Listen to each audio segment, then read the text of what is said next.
Samantala, alamin po natin ang latest naman dyan sa may NAIA Terminal 3. Makakasama natin on call si Valerie Tan. Val? Ngayong Miyerkules ay ang huling araw ng pasok sa opisina. Kaya naman inaasahan ang pagdagsa ng mga biyahero dito sa NAIA Terminal 3 patungo sa kanilang mga destinasyon.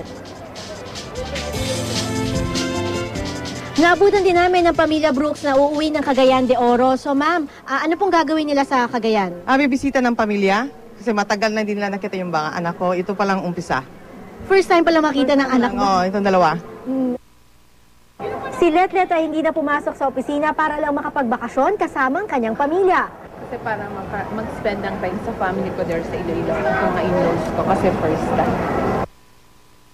Pagdating sa mga lugar na pagbabakasyonan, nanguna pa rin ang ating mga nagagandahang tanawin. Palawan. Wow, Palawan! O, sino kasama mo? Buong family. Family. Bakit niya naisipan sa Palawan magpunta ngayong Holy Week? Kasi maganda yung place. So we've heard lots of good things about it. So we're planning to visit. Ngayong umaga, inaasahang darami ang bilang ng mga babiyahe sa NAIA Terminal 3. Kahapon, nasa 18,000 na ang mga departing passengers at ngayong araw ay inaasahang mas tataas pa ito. Nasa 45,000 kada araw ang arrival and departure sa NAIA Terminal 3 simula pa noong Sabado. Mula noong Sabado hanggang sa April 11 ay heightened alert sa NAIA para sa pagpunta sa probinsya at pagbalik sa Maynila ng mga pasahero. Lahat ng terminals ng NAIA talagang naka-heightened alert tayo ngayong Semana Santa. Para mabigyan natin ng smooth flow lahat ng pasahero, safety and security, tinitingnan natin lahat yung punto na yun. Sumama tayo doon sa Oplan Semana Santa natin, yung Quaresma, hindi lang sa airport, pati sa pier, pati sa mga bus station, andyan lahat dyan. Hindi natin maiiwasan talaga yung pagpila ng mahaba, lalo na sa initial, pero bukas lahat ng security checks natin. 4 na gates yung nakabukas natin dito sa Terminal 3, kaya tuloy-tuloy naman yung flow ng pasahero natin pagpasok.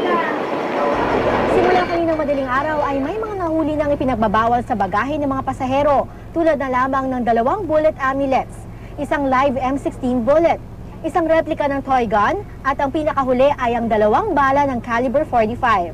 Kaya payo ng otoridad para di maabala sa biyahe. Ang lagi natin sinasabi, yung mga prohibited items natin, kamukha ng liquid and gels, yung mga pointed objects, lalo-lalo na yung mga sinasabi na parang bala na ginagawa nilang anting-anting.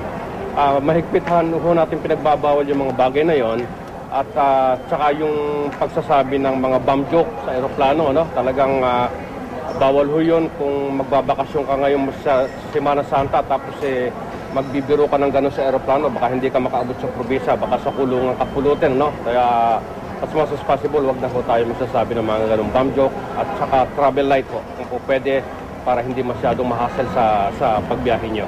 No, meron lang inaalaw tayo, lalo na yung mga feeding bottles ng baby, ay inaalaw naman yun wala namang problema doon. Pero may limitations so tayo sa mga pagdadala ng mga liquid and gels, hanggang 100 ml lang.